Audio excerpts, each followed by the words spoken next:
ਬਿਸਮਿल्लाहिर्रहमानिर्रहीम ਤੇ अस्सलाम वालेकुम।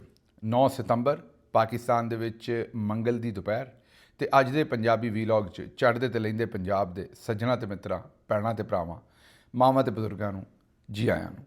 ਅੱਜ ਦੀ ਸਭ ਤੋਂ ਪਹਿਲੀ ਖਬਰ ਜਿਹੜੀ ਤੁਹਾਡੇ ਨਾਲ ਸਾਂਝੀ ਕਰਨੀ ਹੈ ਉਹ ਇੱਕ ਤੇ ਕਾਊਂਟਡਾਊਨ ਹੈ।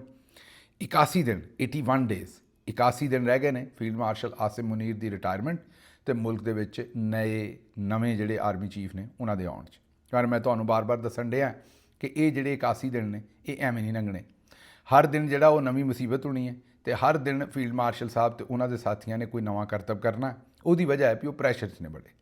ਉਹਨਾਂ ਨੂੰ ਹਰ ਸੂਰਤ, ਹਰ ਤਰੀਕੇ ਨਾਲ, ਧੱਕੇ ਨਾਲ, ਪਿਆਰ ਨਾਲ, ਤਰਲੇ ਨਾਲ, ਕਿਸੇ ਵੀ ਤਰੀਕੇ ਨਾਲ, ਤਰਲਾ ਤੇ ਖੈਰ ਅੱਜ ਕੱਲ੍ਹ ਉਹ ਕੋਈ ਨਹੀਂ ਕਰਦੇ, ਧੱਕਾ ਹੀ ਕਰਦੇ ਨੇ। ਬਹਰਹਾਲ ਧੱਕੇ ਦੇ ਨਾਲ ਜਾਂ ਜਿਸ ਵੀ ਤਰੀਕੇ ਨਾਲ ਉਹਨਾਂ ਨੂੰ ਐਕਸਟੈਂਸ਼ਨ ਚਾਹੀਦੀ। ਇਸ ਵੇਲੇ ਤੱਕ ਤੇ ਨਵਾਜ਼ ਸ਼ਰੀਫ ਸਾਹਿਬ ਉਂਝ ਹੀ ਫਿਰ ਰਹੇ ਨੇ ਜਿਵੇਂ ਕੁੜਕ ਮੱਲੀ ਹੋਈ ਮੁਰਗੀ ਫਿਰ ਰਹੀ ਹੋਵੇ। ਤੁਹਾਨੂੰ ਪਤਾ ਹੈ ਕਿ ਨਹੀਂ ਪਤਾ ਕਿ ਮੁਰਗੀਆਂ ਕਈ ਵਾਰੀ ਨਖਰਾ ਕਰ ਜਾਂਦੀਆਂ ਨੇ ਤੇ ਆਂਦੀਆਂ ਨੇ ਵੀ ਅਸੀਂ ਆਂਡਾ ਨਹੀਂ ਦੇਣਾ। ਮਾਲਕ ਨਾਲ ਹੀ ਨਖਰਾ ਕਰਦੀਆਂ ਨੇ। ਉਹ ਹੀ ਮਾਲਕ ਜਿਹੜਾ ਉਹਨਾਂ ਨੂੰ ਦਾਣਾ ਪਾਣੀ ਦਿੰਦਾ ਹੈ, ਉਹਨਾਂ ਦੇ ਚੋਗੇ ਸ਼ੋਗੇ ਦਾ ਬੰਦੋਬਸਤ ਕਰਦਾ ਹੈ ਤੇ ਮੁਰਗੀ ਜਿਹੜੀ ਹੈ ਉਹ ਕੁੜਕ ਮਲ ਲੈਂਦੀ ਹੈ। ਜਿਸ ਵੇਲੇ ਕੁੜਕ ਮਲ ਲੈਂਦੀ ਹੈ ਤੇ ਉਹ ਕਰਦੀ ਕੀ ਵੀ ਧੌਣ ਦੇ ਵਾਲ ਖੜੇ ਕਰ ਲੈਂਦੀ ਹੈ ਤੇ ਬਸ ਹਰ ਬੰਦੇ ਨੂੰ ਪੈਣ ਨੂੰ ਫਿਰਦੀ ਹੈ ਤੇ ਆਂਦੀ ਹੈ ਵੀ ਹੁਣ ਮੈਂ ਆਂਡੇ ਨਹੀਂ ਦੇਣੇ। ਉਹਦਾ ਇਲਾਜ ਲੋਕ ਕੀ ਕਰਦੇ ਨੇ, ਉਹ ਕੁਕੜੀ ਨੂੰ ਮਤਲਬ ਕਿ ਮੁਰਗੀ ਨੂੰ ਰੱਸੀ ਪਾ ਕੇ ਤੇ ਕਿਤੇ ਬੰਨ੍ਹ ਦਿੰਦੇ ਨੇ। ਜਿਸ ਵੇਲੇ ਬੰਨ੍ਹ ਦਿੰਦੇ ਨੇ ਉਹਨੂੰ, ਮਤਲਬ ਉਹ ਫਰੀਲੀ ਮੂਵ ਨਹੀਂ ਕਰ ਸਕਦੀ, ਜਿਹੜੀ ਮੈਂ ਤੁਹਾਨੂੰ ਦੱਸਿਆ ਵੀ ਅਦਾਵਾਂ ਸ਼ਦਾਵਾਂ ਨਹੀਂ ਵਿਖਾ ਸਕਦੀ। ਉਹ ਜਿਹੜੇ ਉਹਨੇ ਵਾਲ ਸ਼ਾਲ ਫਲਾਏ ਹੁੰਦੇ ਨੇ, ਕੁੱਕ ਕਰਦੀ ਜਿਹੜੀ ਫਿਰਦੀ ਹਰ ਥਾਂ 'ਤੇ, ਉਹ ਜਿਸ ਵੇਲੇ ਉਹਨੂੰ ਬੰਨ੍ਹ ਦਿੰਦੇ ਨੇ ਕਿਸੇ ਮੰਜੀ ਦੇ ਪਾਵੇ ਨਾਲ ਜਾਂ ਕਿਸੇ ਥਾਂ 'ਤੇ, ਤੇ ਉਹ ਫਿਰ ਮੁਰਗੀ ਦੀ ਤਬੀਅਤ ਜਿਹੜੀ ਉਹ ਇੱਕ ਅੱਧੇ ਦਿਨ ਦੇ ਵਿੱਚ 0-0 ਹੋ ਜਾਂਦੀ ਹੈ ਤੇ ਵਾਪਸ ਆਂਡੇ ਦੇਣ 'ਤੇ ਆ ਜਾਂਦੀ ਹੈ। ਹੁਣ ਇਹ ਹੀ ਰੌਲਾ ਬਣਿਆ। ਨਵਾਜ਼ ਸ਼ਰੀਫ ਸਾਹਿਬ ਜਿਹੜੇ ਨੇ ਉਹ ਕੁੜਕ ਮੱਲ ਗਏ ਨੇ ਤੇ ਉਹ ਆਂਦੇ ਨੇ ਵੀ ਮੈਂ ਆਂਡਾ ਨਹੀਂ ਦੇਣਾ, ਮਤਲਬ ਕਿ ਐਕਸਟੈਂਸ਼ਨ ਨਹੀਂ ਦੇਣੀ। ਉੱਤੋਂ ਨਵਾਜ਼ ਸ਼ਰੀਫ ਸਾਹਿਬ ਨੇ ਆਪਣੀ ਧੌਣ ਦਾ ਤੇ ਆਪਣੇ ਸਿਰ ਦਾ MRI ਕਰਵਾ ਲਿਆ ਤੇ ਉਹ ਮੁਲਕ ਤੋਂ ਤਾਰੀ ਕੱਢਣ ਦੇ ਇੰਤਜ਼ਾਰ 'ਚ ਨੇ ਵੀ ਮੈਂ ਲੰਦਨ ਜਾ ਕੇ ਇਲਾਜ ਕਰਾਉਣਾ। ਜੇ ਤੇ ਉਹ ਨਿਕਲ ਗਏ, ਜੇ ਤੇ ਕੁੜਕ ਵਾਲੀ ਮੁਰਗੀ ਜਿਹੜੀ ਉਹ ਘਰੋਂ ਬਾਹਰ ਨਿਕਲ ਗਈ ਤੇ ਫਿਰ ਤੇ ਉਹ ਕਾਬੂ ਨਹੀਂ ਆਉਂਦੀ, ਨਾ ਉਹ ਆਂਡਾ ਦੇਣ ਲੱਗੀ। ਤੇ ਜੇ ਨਿਕਲਣ ਤੋਂ ਪਹਿਲਾਂ ਫੀਲਡ ਮਾਰਸ਼ਲ ਨੇ ਫੜ ਕੇ ਤੇ ਉਹਦੇ ਪੈਰ ਨੂੰ ਰੱਸੀ ਪਾ ਕੇ ਤੇ ਉਹਨੂੰ ਕਿਸੇ ਮੰਜੀ ਨਾਲ ਬੰਨ੍ਹ ਛੱਡਿਆ ਤੇ ਫਿਰ ਉਹਨੂੰ ਆਂਡਾ ਮਜਬੂਰਨ ਦੇਣਾ ਪੈਣਾ। ਇਹ ਬਹਰਹਾਲ ਜੋੜ ਬੜਾ ਪਿਆ।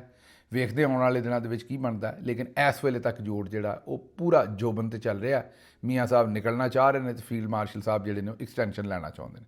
ਹੁਣ ਜ਼ਰਾ ਅੱਜ ਦੀਆਂ ਖਬਰਾਂ ਦਾ ਹਿਸਾਬ ਕਿਤਾਬ ਲਈਏ। ਫੈਸਲਾਬਾਦ ਇਸ ਵੇਲੇ ਪਾਕਿਸਤਾਨ ਦਾ ਵੱਡਾ ਸਨਅਤੀ ਸ਼ਹਿਰ ਹੈ, ਤੁਹਾਨੂੰ ਪਤਾ, ਲੇਕਿਨ ਇਸ ਵੇਲੇ ਉਹ ਸਮੁੰਦਰ ਹੀ ਬਣਿਆ। ਲੋਕ ਛੁੱਟੀਆਂ ਗੁਜ਼ਾਰਨ ਜਿਹੜੇ ਸਮੁੰਦਰ ਦੇ ਕਿਨਾਰੇ ਜਾਣਾ ਚਾਹੁੰਦੇ ਸਨ ਫੈਸਲਾਬਾਦ ਤੋਂ, ਉਹਨਾਂ ਨੇ ਉਹ ਇਰਾਦਾ ਤਰਕ ਕਰ ਛੱਡਿਆ। ਉਹਦੀ ਵਜ੍ਹਾ ਹੈ ਵੀ ਹੁਣ ਉਹ ਸਾਰੀ ਸਹੂਲਤਾਂ ਉਹਨਾਂ ਨੂੰ ਫੈਸਲਾਬਾਦ ਹੀ ਲੱਭਣ ਡਈਆਂ ਨੇ। ਹਰ ਪਾਸੇ ਪਾਣੀ ਹੈ। 4 ਦਿਨ ਪਹਿਲਾਂ ਤੁਹਾਨੂੰ ਪਤਾ ਹੈ ਵੀ ਗੁਜਰਾਤ ਦੇ ਵਿੱਚ 2 ਤੋਂ 3 ਦਿਨ ਪਹਿਲਾਂ ਅਸੀਂ ਤੁਹਾਡੇ ਸਾਹਮਣੇ ਖਬਰ ਬ੍ਰੇਕ ਕੀਤੀ ਸੀ ਤੇ ਗੁਜਰਾਤ 'ਚ ਜਿਸ ਵੇਲੇ ਸ਼ਹਿਰ 'ਚ ਪਾਣੀ ਆ ਗਿਆ ਤੇ ਨੂਨ ਲੀਗ ਨੇ ਨਵਾਂ ਹੀ ਉੱਥੇ ਖੇਖਣ ਕੀਤਾ ਅਤੇ ਨਵਾਂ ਡਰਾਮਾ ਕੀਤਾ ਕਿ ਪਰਵੇਜ਼ ਇਲਾਹੀ ਸਾਹਿਬ ਦੇ ਜ਼ਮਾਨੇ 'ਚ ਉੱਥੇ ਜਿਹੜੇ ਜ਼ੇਰੇ ਜ਼ਮੀਨ ਪਾਈਪ ਸਨ ਨਿਕਾਸੀਏ ਆਪ ਦੇ, ਉਹ ਪਾਏ ਹੀ ਨਹੀਂ ਗਏ। ਹਾਂਜੀ, ਉਹਨਾਂ ਨੇ ਆਖਿਆ ਕਿ ਬੜੀ ਵੱਡੀ ਕਰਪਸ਼ਨ ਹੋਈ ਸੀ ਪਰਵੇਜ਼ ਇਲਾਹੀ ਸਾਹਿਬ ਦੇ ਜ਼ਮਾਨੇ 'ਚ, ਥੱਲੇ ਪਾਈਪ ਹੈ ਹੀ ਨਹੀਂ ਸਨ। ਅੱਛਾ, ਇਹ ਪਾਈਪਾਂ ਨੂੰ ਪੰਜਾਬੀ 'ਚ ਪੈਪ ਵੀ ਆਖ ਦਿੰਦੇ ਨੇ। ਅੱਛਾ ਵੀ ਇਹ ਜੇਕਰ 2005-6 'ਚ ਪਾਈਪ ਨਹੀਂ ਸੀ ਹੈਗੇ ਤੇ 8 'ਚ ਤੁਹਾਡੀ ਫਿਰ ਹਕੂਮਤ ਆ ਗਈ ਸੀ। 8 ਤੋਂ ਲੈ ਕੇ 18 ਤੱਕ 10 ਸਾਲ ਤੁਸੀਂ ਹਕੂਮਤ 'ਚ ਰਹੇ ਹੋ, ਤੁਹਾਨੂੰ ਪਤਾ ਹੀ ਨਹੀਂ ਲੱਗਾ ਵੀ ਉੱਥੇ ਪਾਈਪ ਨਹੀਂ ਸੀ ਹੈਗੇ। ਚਲੋ ਬਹਰਹਾਲ ਫਿਰ ਵੀ ਉਹ ਕੰਮ ਚੱਲਦਾ ਰਿਹਾ। ਇਹਨਾਂ ਨੇ ਪਰਵੇਜ਼ ਇਲਾਹੀ ਸਾਹਿਬ ਤੇ ਉਹਨਾਂ ਦੇ ਖਾਨਦਾਨ ਦੇ ਉੱਤੇ ਜਾਂ ਉਹਨਾਂ ਦੀ ਪਾਰਟੀ ਦੇ ਉੱਤੇ ਮੁਕੰਮਲ ਤੌਰ 'ਤੇ ਉਹਦੀ ਜ਼ਿੰਮੇਵਾਰੀ ਪਾਉਣ ਦੀ ਕੋਸ਼ਿਸ਼ ਕੀਤੀ ਨੂਨ ਲੀਗ ਵਾਲਿਆਂ ਨੇ। ਹੁਣ ਲੋਕ ਇਸ ਵੇਲੇ ਇਹਨਾਂ ਦਾ ਠੱਠਾ ਉਡਾ ਰਹੇ ਨੇ, ਉਹਦੇ 'ਤੇ ਜ਼ਾਹਿਰ ਹੈ ਟਵਿੱਟਰ 'ਤੇ ਔਰ ਹਰ ਜਗ੍ਹਾ 'ਤੇ। ਉਹ ਆਉਂਦੇ ਨੇ ਭਾਈ ਚਲੋ ਗੁਜਰਾਤ ਦੇ ਵਿੱਚ ਤਾਂ ਸਾਨੂੰ ਸਮਝ ਆ ਗਈ ਵੀ ਉੱਥੇ ਚੌਧਰੀ ਪਰਵੇਜ਼ ਇਲਾਹੀ ਸਾਹਿਬ ਨੇ ਪੈਪ ਨਹੀਂ ਸੀ ਪੈਣ ਦਿੱਤੇ, ਤੇ ਹੁਣ ਇਹ ਫੈਸਲਾਬਾਦ ਚੈੱਕ ਕਰ ਲਓ ਜ਼ਰਾ ਇੱਕ ਵਾਰੀ ਥੱਲੇ ਜ਼ਮੀਨ ਦੇ ਜਾ ਕੇ ਵੀ ਉੱਥੇ ਪਾਈਪ ਹੈਗੇ ਨੇ ਜਾਂ ਉਹ ਵਾਲੇ ਪਾਈਪ ਵੀ ਕੱਢ ਕੇ ਚੌਧਰੀ ਸਾਹਿਬ ਲੈ ਗਏ ਸਨ ਤੇ ਉੱਥੇ ਵੀ ਪਾਈਪ ਨਹੀਂ ਸੀ ਪਾਣ ਦਿੱਤੇ। ਮਤਲਬ ਇੱਕ ਤਾਂ ਪੜ੍ਹੇ ਲਿਖੇ ਨਹੀਂ, ਉੱਤੋਂ ਕੋਸ਼ਿਸ਼ ਨਹੀਂ ਕਰਦੇ। ਉਹ ਜਿਸ ਵੇਲੇ ਤੁਹਾਡੇ ਇੰਤਜ਼ਾਮਾਤ ਹੀ ਨਹੀਂ ਹੈਗੇ ਤੇ ਮੀਂਹ ਬਹੁਤਾ ਪੈ ਜਾਂਦਾ, ਪਾਣੀ ਕੱਢਣ ਦਾ ਤੁਸੀਂ ਕੋਈ ਬੰਦੋਬਸਤ ਕੀਤਾ ਨਹੀਂ। ਅਦਨਾਨ ਆਦਲ ਸਾਹਿਬ ਬੜੀ ਜ਼ਬਰਦਸਤ ਖਬਰ ਦੇਣ ਡਏ ਨੇ, ਲੇਕਿਨ ਇਹ ਖਬਰ ਮੇਰੇ ਵਾਸਤੇ ਨਵੀਂ ਨਹੀਂ, ਮੈਂ ਤੁਹਾਨੂੰ ਦੱਸਦਾ ਕਿਵੇਂ। ਖਬਰ ਉਹਨਾਂ ਦੀ ਇਹ ਹੈ ਵੀ ਇੱਕ ਪਾਸੇ ਤਾਂ ਫੈਸਲਾਬਾਦ 'ਚ ਪਾਣੀ ਕੱਢਣ ਦੇ ਸਾਡੇ ਕੋਲ ਪੈਸੇ ਨਹੀਂ, ਨਾ ਕੋਈ ਨਿਕਾਸੀ ਆਪ ਦਾ ਅਸੀਂ ਉੱਥੇ ਸਿਸਟਮ ਬਣਾ ਸਕੇ, ਵੱਡਾ ਸਨਅਤੀ ਸ਼ਹਿਰ ਹੈ। ਦੂਜੇ ਪਾਸੇ ਲਾਹੌਰ ਦੇ ਵਿੱਚ 120 ਅਰਬ ਰੁਪਈਏ ਦੀ ਮਾਲੀਅਤ ਨਾਲ ਐਲੀਵੇਟਡ ਸੜਕ ਬਣਾਉਣ ਜਾ ਰਹੇ ਤਾਂ ਕਿ ਕਾਰ ਸਵਾਰ ਜਿਹੜੇ ਨੇ ਉਹ ਗੁਲਬਰਗ ਤੋਂ ਮੋਟਰਵੇ ਤੱਕ ਬੜੀ ਸਹੂਲਤ ਨਾਲ ਅੱਪੜ ਜਾਣ। ਅੱਛਾ, ਇਹ ਹੁਣ ਤੁਸੀਂ ਸੋਚੋ ਕਿ ਇਹ ਕੀ ਹੈ ਬਈ। ਇਹ ਜਿੱਥੇ ਤੁਸੀਂ ਗੁਲਬਰਗ ਦਾ ਮੇਨ ਬੁਲੇਵਰਡ ਵਗੈਰਾ ਹੈਗਾ, ਜੇਲ ਰੋਡ ਤੋਂ ਜਿੱਥੋਂ ਗੁਲਬਰਗ ਦਾ ਮੇਨ ਬੁਲੇਵਰਡ ਸ਼ੁਰੂ ਹੁੰਦਾ, ਉੱਥੋਂ ਪ੍ਰੋਗਰਾਮ ਇਹ ਹੈ ਜੀ ਕਿ ਇੱਕ ਸੜਕ ਤਾਂ ਚੁੱਕਣੀ ਹੈ ਜਿਸ ਨਾਲ ਓਵਰਹੈਡ ਬ੍ਰਿਜ ਹੁੰਦਾ, ਇਵੇਂ ਇੱਕ ਸੜਕ ਤਾਂ ਚੁੱਕਣੀ ਹੈ। ਉਹਦੇ ਤੇ ਕੋਈ ਇਸ਼ਾਰਾ ਨਹੀਂ ਹੋਣਾ ਤੇ ਉਸ ਸੜਕ ਨੂੰ ਚੁੱਕ ਕੇ ਸਿੱਧਾ ਜਾ ਕੇ ਮੋਟਰਵੇ 'ਤੇ ਸੁੱਟ ਦੇਣਾ। ਮਤਲਬ ਕਿ ਗੱਡੀ ਉੱਥੋਂ ਚੜਿਆ ਕਰੇਗੀ ਮੇਨ ਬੁਲਵਰਡ ਤੋਂ ਤੇ ਸਿੱਧੀ ਟਾਪੋ ਟਾਪ ਜਿਹੜੀ ਹੈ ਉਹ ਪਹੁੰਚਿਆ ਕਰੇਗੀ ਉਹ ਮੋਟਰਵੇ ਦੇ ਉੱਤੇ, ਤਾਂ ਕਿ ਸ਼ਹਿਰ ਦੀ ਸਾਰੀ ਆਬਾਦੀ ਨੂੰ ਕ੍ਰਾਸ ਕਰ ਆਪਣਾ ਟ੍ਰੈਫਿਕ ਉਹਨੂੰ ਨਾ ਪਵੇ ਤੇ ਉਹ ਉੱਤੇ ਐਲੀਵੇਟਡ ਮਤਲਬ ਕਿ ਉੱਚਾ ਉਹ ਮਤਲਬ ਉਹ ਜਿਹੜੀ ਸੜਕ ਹੋਏਗੀ ਉਹ ਜਿਸ ਤਰ੍ਹਾਂ ਮੈਟਰੋ ਉੱਤੇ ਬਣਾਈ ਹੈ ਟ੍ਰੇਨ, ਇਸੇ ਤਰੀਕੇ ਨਾਲ ਸੜਕ ਉੱਤੇ ਬਣਾਈ ਹੋਏਗੀ ਤੇ ਉਹ ਉੱਤੇ ਜਾ ਕੇ ਜਿਹੜੀ ਉਹ ਮੋਟਰਵੇ 'ਤੇ ਚਲੇ ਜਾਏਗੀ। ਅੱਛਾ, ਵੇਖਣ ਨੂੰ ਤਾਂ ਬੜਾ ਚੰਗਾ ਪ੍ਰੋਜੈਕਟ ਲੱਗਦਾ, ਮਾੜਾ ਤਾਂ ਨਹੀਂ ਲੱਗਦਾ। ਇਹ ਪ੍ਰੋਜੈਕਟ ਇਮਰਾਨ ਖਾਨ ਸਾਹਿਬ ਦੇ ਜ਼ਮਾਨੇ 'ਚ ਵੀ ਲਿਆਂਦਾ ਗਿਆ ਸੀ। ਬੁਜ਼ਦਾਰ ਸਾਹਿਬ ਬੜੇ ਇੰਟਰਸਟਿਡ ਸਨ ਕਿ ਇਹ ਪ੍ਰੋਜੈਕਟ ਕਰੀਏ, ਉਹਨਾਂ ਨੇ ਕਾਫੀ ਇਹਦੇ 'ਤੇ ਸ਼ੱਦੋਮੱਦ ਵੀ ਕੀਤੀ ਸੀ। ਮੈਂ ਤੁਹਾਨੂੰ ਦੱਸਿਆ ਵੀ ਕਿ ਜਦੋਂ ਪ੍ਰੋਜੈਕਟ ਕਰਦੇ ਨੇ ਪੋਲੀਟੀਕਲ ਬੰਦੇ ਤੇ ਇਹਦੇ 'ਚ ਮੌਜਾਂ ਬੜੀਆਂ ਲੱਗਦੀਆਂ ਨੇ। ਜ਼ਾਹਿਰ ਖਾਨ ਸਾਹਿਬ ਦੇ ਅੱਗੇ ਜਿਸ ਵੇਲੇ ਉਹ ਪ੍ਰੋਜੈਕਟ ਗਿਆ ਤੇ ਉਹਨਾਂ ਆਖਿਆ ਵੀ ਲਾਹੌਰ ਦੇ ਵਿੱਚ ਵੇਖੋ ਹੋਰ ਕਿੰਨੇ ਕੰਮ ਨਹੀਂ ਹੈਗੇ, ਹਸਪਤਾਲ ਨਹੀਂ ਹੈਗੇ, ਦੂਜੇ ਨਹੀਂ ਹੈਗੇ, ਇਹਦੇ ਨਾਲ ਕਿੰਨੇ ਕੁ ਮਿੰਟਾਂ ਦਾ ਫਰਕ ਪੈ ਜਾਏਗਾ ਟ੍ਰੈਫਿਕ ਦਾ, ਜਿਹੜਾ ਉੱਥੇ ਬੰਦੇ ਮੋਟਰਵੇ 'ਤੇ ਚੜ੍ਹ ਜਾਣਗੇ। ਅਸੀਂ ਠੀਕ ਹੈ ਲੋੜ ਹੈਗੀ ਹੈ, ਪਰ ਅਸੀਂ ਐਡੇ ਅਮੀਰ ਮੁਲਕ ਨਹੀਂ ਕਿ ਆਪਣੇ ਰਿਸੋਰਸਿਸ ਪਹਿਲਾਂ ਇਸ ਪ੍ਰੋਜੈਕਟ 'ਤੇ ਲਾਈਏ। ਸਾਨੂੰ ਤਾਂ ਜੇ ਹੋਰ ਕਈ ਥਾਵਾਂ ਵਾਸਤੇ ਪੈਸਾ ਚਾਹੀਦਾ, ਜਿਹੜੀ ਗੁਰਬਤ ਹੈ, ਜਿਹੜੀ ਤਾਲੀਮ ਹੈ, ਜਿਹੜੀ ਸਿਹਤ ਹੈ, ਉੱਥੇ ਪੈਸੇ ਲਾਓ। ਉਸ ਵੇਲੇ ਪ੍ਰੋਜੈਕਟ ਰਿਜੈਕਟ ਕਰ ਦਿੱਤਾ ਗਿਆ ਸੀ। ਇਹ ਪ੍ਰੋਜੈਕਟ ਲਿਆਂਦਾ ਗਿਆ ਸੀ, ਲੇਕਿਨ ਇਹਦੀ ਅਫਾਦੀਅਤ ਜ਼ਾਹਿਰ ਹੈ ਉਨੀ ਉਸ ਪ੍ਰੋਜੈਕਟ ਦੀ ਨਹੀਂ ਸੀ ਹੋਣਾ। ਅਸ਼ਰਾਫੀਆ ਦੇ ਪੁਆਇੰਟ ਆਫ ਵਿਊ ਨਾਲ ਪੁੱਛੋ ਤਾਂ ਉਹਨਾਂ ਨੇ ਕਹਿਣਾ ਇਹਦੋਂ ਚੰਗਾ ਪ੍ਰੋਜੈਕਟ ਕੋਈ ਹੈ ਹੀ ਨਹੀਂ। ਉਹਨਾਂ ਆਖਣਾ ਵੀ ਗਰੀਬ ਦਾ ਭਾਵੇਂ ਬੱਚਾ ਸਕੂਲ ਜਾ ਸਕਦਾ ਹੈ ਜਾਂ ਨਹੀਂ, ਸਾਨੂੰ ਇਹਦੇ ਨਾਲ ਕੋਈ ਲੈਣ ਦੇਣ ਨਹੀਂ, ਸਾਨੂੰ ਐਲੀਵੇਟਡ ਸੜਕ ਬਣਾ ਦਿਓ ਤਾਂ ਕਿ ਅਸੀਂ ਉੱਤੋਂ ਜਿਹੜਾ ਉਹ ਲੰਘ ਕੇ ਤੇ ਮੋਟਰਵੇ 'ਤੇ ਚੜ੍ਹ ਜਾਈਏ, ਸਾਨੂੰ ਕੋਈ ਬੱਤੀ ਨਾ ਨਜ਼ਰ ਆਵੇ, ਕੋਈ ਸਾਡੇ ਅੱਗੇ ਇਸ਼ਾਰਾ ਨਾ ਆਵੇ, ਸਿਗਨਲ ਨਾ ਆਵੇ ਤੇ ਅਸੀਂ ਤਾਂ ਨਿਕਲ ਕੇ ਤੇ ਇਸਲਾਮਾਬਾਦ ਚਲੇ ਜਾਈਏ। ਬਹਰਹਾਲ ਇਹ ਹੁਣ ਜਨਾਬ ਨਵਾਂ ਕੰਮ ਬਾਜੀ ਸਾਹਿਬਾ ਕਰਨ ਲੱਗੇ ਨੇ, ਵੇਖਦੇ ਕੀ ਬਣਦਾ। ਲੇਕਿਨ ਅੱਲੇ ਤੱਲਿਆਂ ਦੇ ਉੱਤੇ ਪਹਿਲਾਂ ਵੀ ਪੈਸੇ ਖਰਚ ਕਰਦੇ ਰਹੇ ਨੇ, ਹੁਣ ਵੀ ਕਰਨਗੇ। ਕੋਈ ਨਵੀਂ ਗੱਲ ਤੇ ਜਿਹੜੀ ਹੈ ਜ਼ਾਹਿਰ ਹੈ ਨਹੀਂ। ਇਹਨਾਂ ਨੂੰ ਹਮੇਸ਼ਾ ਪਸੰਦ ਹੈ ਕਿ ਇਸੇ ਤਰੀਕੇ ਦੇ ਨਾਲ ਇਹ ਮਾਮਲਾਤ ਜਿਹੜੇ ਨੇ ਉਹ ਕਰਕੇ ਮਤਲਬ ਕਿ ਅਲੀਟ ਵਾਸਤੇ, ਅਸ਼ਰਾਫੀਆ ਵਾਸਤੇ ਪ੍ਰੋਜੈਕਟ ਬਣਾਉਂਦੇ ਨੇ, ਮਾੜੇ ਬੰਦੇ ਨੂੰ ਧੁੰਨ ਕੇ ਰੱਖ ਦਿੰਦੇ ਨੇ। ਅੱਛਾ ਜੀ, ਹੁਣ ਲਾਹੌਰ ਦੀ ਅਦਨਾਨ ਆਦਲ ਸਾਹਿਬ ਦੀ ਇੱਕ ਹੋਰ ਖਬਰ ਹੈ। ਉਹ ਖਬਰ ਇਹ ਹੈ ਕਿ ਚੱਕੀ ਦੇ ਆਟੇ 'ਚ 5 ਰੁਪਏ ਫੀ ਕਿਲੋ ਇਜ਼ਾਫਾ ਹੋ ਗਿਆ। ਇਸ ਵੇਲੇ ਲਾਹੌਰ ਦੇ ਵਿੱਚ ਚੱਕੀ ਦਾ ਆਟਾ 150 ਰੁਪਏ ਫੀ ਕਿਲੋ ਵਿਕ ਰਿਹਾ। ਹਾਂਜੀ, ਚੱਕੀ ਦਾ ਆਟਾ 150 ਰੁਪਏ ਫੀ ਕਿਲੋ ਵਿਕ ਰਿਹਾ। ਪਿੰਡੀ ਦੇ ਵਿੱਚ ਇਹ ਆਟਾ ਜਿਹੜਾ 175 ਰੁਪਏ ਫੀ ਕਿਲੋ ਵਿਕ ਰਿਹਾ। ਹਾਂਜੀ, ਮੈਂ ਦੁਬਾਰਾ ਰਿਪੀਟ ਕਰ ਰਿਹਾ, 175 ਰੁਪਏ ਫੀ ਕਿਲੋ ਆਟਾ ਪਿੰਡੀ 'ਚ ਵਿਕ ਰਿਹਾ, 150 ਰੁਪਏ ਫੀ ਕਿਲੋ ਆਟਾ ਚੱਕੀ ਦਾ ਜਿਹੜਾ ਉਹ ਲਾਹੌਰ 'ਚ ਵਿਕ ਰਿਹਾ ਤੇ 200 ਰੁਪਏ ਤੋਂ ਉੱਤੋਂ ਚੀਨੀ ਵਿਕ ਰਹੀ ਹੈ। ਇਹ ਸੂਰਤ ਹਾਲ ਜੇ ਤੇ ਹਜੇ ਸੈਲਾਬ ਦੀਆਂ ਤਬਾਹਕਾਰੀਆਂ ਜਿਹੜੀਆਂ ਉਹਨਾਂ ਨੇ ਆਪਣਾ ਕੰਮ ਸ਼ੁਰੂ ਨਹੀਂ ਕੀਤਾ। ਫਸਲਾਂ ਉਜੜ ਗਈਆਂ ਨੇ।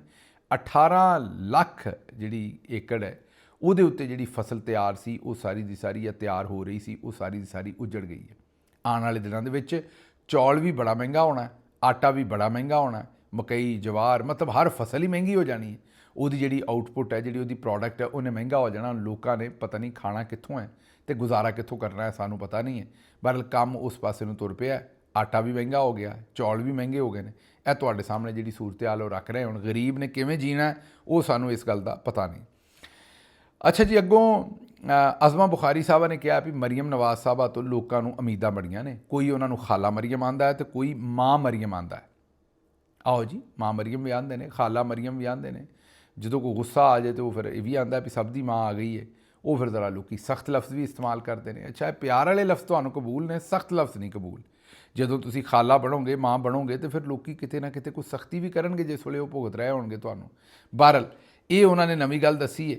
ਅੱਛਾ, ਇਹ ਅੱਗੋਂ ਇੱਕ ਖਬਰ ਮੇਰੇ ਸਾਹਮਣੇ ਆਈ ਹੈ, ਇਹਨੇ ਮੈਨੂੰ ਥੋੜ੍ਹਾ ਜਿਹਾ ਹੈਰਾਨ ਕੀਤਾ, ਪਰੇਸ਼ਾਨ ਵੀ ਕੀਤਾ। ਇਹ ਕੋਈ ਨਵੀਂ ਨਹੀਂ ਹੈ ਖਬਰ ਮੇਰੇ ਸਾਹਮਣੇ। ਇਹ ਸਾਡੀ ਜਿਹੜੀ ਗੁਲਾਮਾਨਾ ਸੋਚ ਹੈ ਇਹ ਉਹਦੀ ਆਕਾਸ ਹੈ। ਇਹ ਗੁਜਰਾਂਵਾਲੇ 'ਚ ਕੋਈ ਮਾਲ ਬਣਿਆ ਤੇ ਉਹਦੇ ਵਿੱਚ ਜਿਹੜੇ ਕਾਇਦੋ ਜ਼ਵਾਬਤ ਰੱਖੇ ਨੇ ਉਹ ਇਹ ਰੱਖੇ ਨੇ ਵੀ ਤੁਸੀਂ ਜਿਹੜਾ ਚੁਸਤ ਕਿਸਮ ਦੇ ਲਿਬਾਸ ਨੇ ਉਹ ਪਾ ਕੇ ਤੁਸੀਂ ਮਗਰਬੀ ਲਿਬਾਸ ਪਾ ਕੇ ਤੁਸੀਂ ਆ ਸਕਦੇ ਹੋ, ਲੇਕਿਨ ਤਹਿਮਤ ਬਣ ਕੇ ਉੱਥੇ ਕੋਈ ਬਜ਼ੁਰਗ ਜਿਹੜਾ ਉਹ ਮਾਲ 'ਚ ਨਹੀਂ ਆ ਸਕਦਾ। ਹਾਂਜੀ, ਗੁਜਰਾਂਵਾਲੇ ਜਿਹੜਾ ਮਾਲ ਬਣਿਆ ਉਹਨਾਂ ਨੇ, ਸ਼ਾਪਿੰਗ ਮਾਲ ਦੀ ਗੱਲ ਕਰਨ ਡਏ, ਉਹਨਾਂ ਨੇ ਉੱਥੇ ਕੋਈ ਕਾਇਦੋ ਜ਼ਵਾਬਤ ਰੱਖੇ ਨੇ ਕਿ ਜਿਹਦੇ ਵਿੱਚ ਤੁਸੀਂ ਤਹਿਮਤ ਬਣ ਕੇ ਨਹੀਂ ਆ ਸਕਦੇ, ਧੋਤੀ ਬਣ ਕੇ ਨਹੀਂ ਆ ਸਕਦੇ। ਪਤਾ ਨਹੀਂ ਇਹਨਾਂ ਲੋਕਾਂ ਨੂੰ ਧੋਤੀ ਤੋਂ ਡਰ ਕੀ ਲੱਗਦਾ ਵੀ ਬੰਦਿਆਂ ਧੋਤੀ ਚੁੱਕ ਦੇਣੀ ਅੱਗੋਂ ਜਾਂ ਪਿੱਛੋਂ, ਮੇਰੀ ਸਮਝ ਤੋਂ ਬਾਹਰ ਹੈ। ਬਾਕੀ ਲਿਬਾਸ ਤੇ ਲਿਬਾਸ ਹੀ ਹੁੰਦੇ ਨੇ, ਧੋਤੀ ਵੀ ਇੱਕ ਲਿਬਾਸ ਹੈ।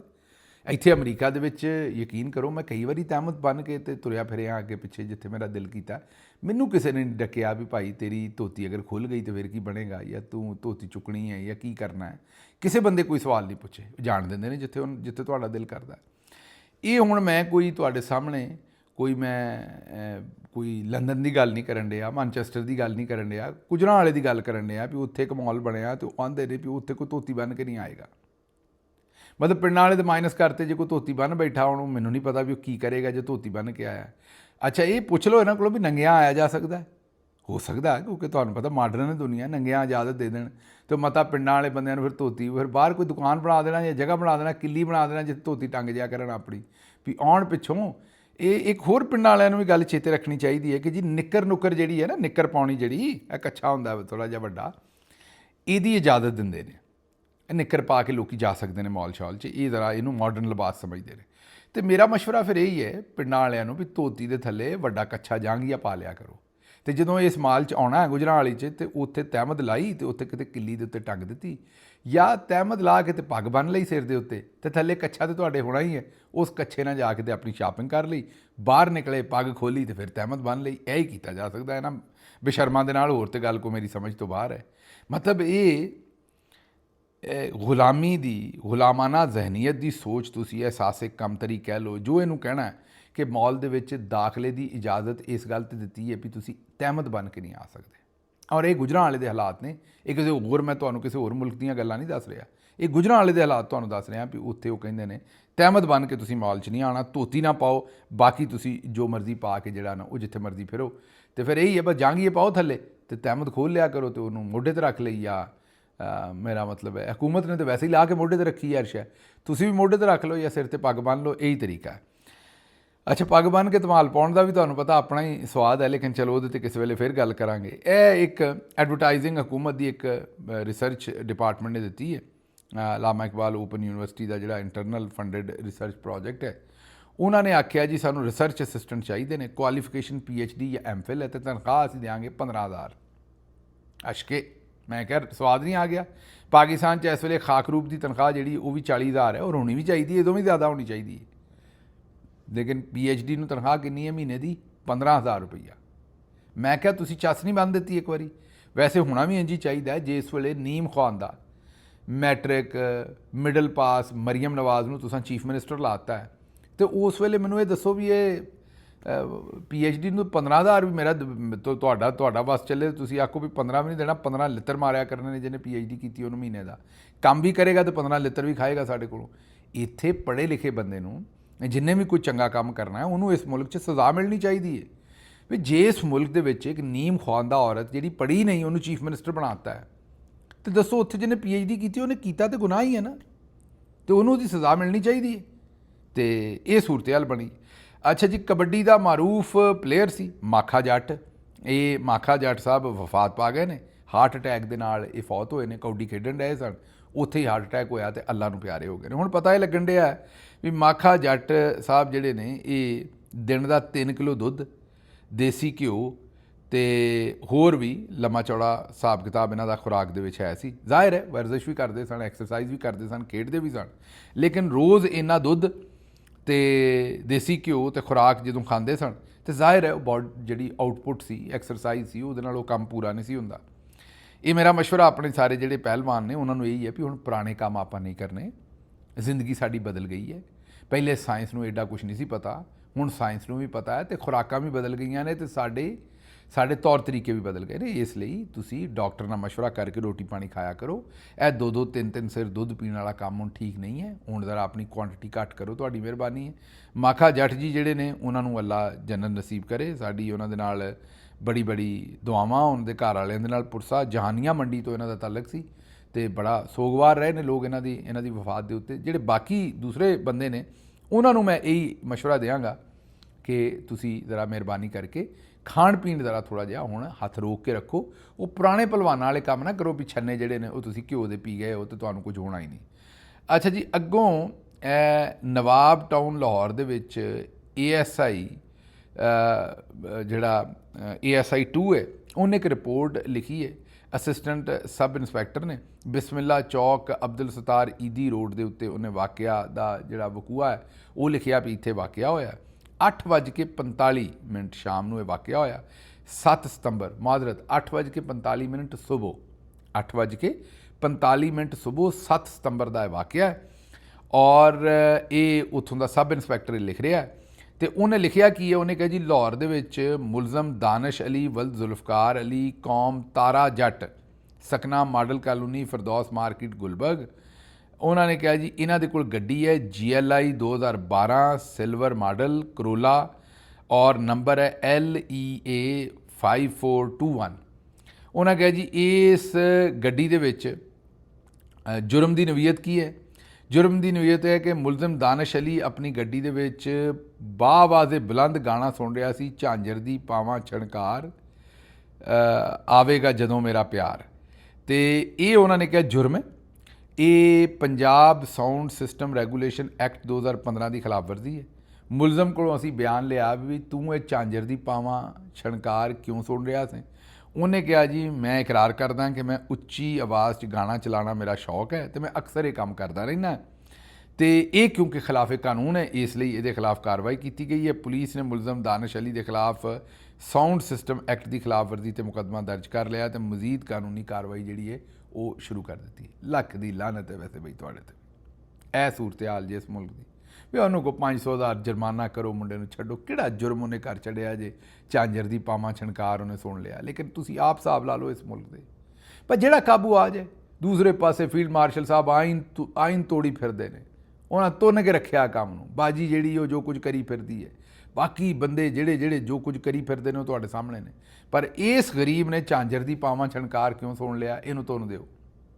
ਪਰ ਜਿਹੜਾ ਗੋਡੇ ਥੱਲੇ ਆ ਗਿਆ ਉਹਨੂੰ ਤੁੰਨ ਦਿਓ। ਤੇ ਮਾੜਾ ਬੰਦਾ ਜਿਹੜਾ ਉਹ ਗਾਉਣ ਵੀ ਆਪਣੀ ਮਰਜ਼ੀ ਦਾ ਨਹੀਂ ਸੁਣ ਸਕਦਾ ਤੇ ਆਵਾਜ਼ ਵੀ ਉੱਚੀ ਨਹੀਂ ਕਰ ਸਕਦਾ। ਇਹ ਜੇ ਨਵਾਂ ਪਾਕਿਸਤਾਨ ਅਸੀਂ ਜਿਹੜਾ ਬਣਾਉਣਾ ਸੀ, ਮੈਨੂੰ ਦਿਓ ਇਜਾਜ਼ਤ ਤੇ ਰੱਬ ਰੱਖਾ।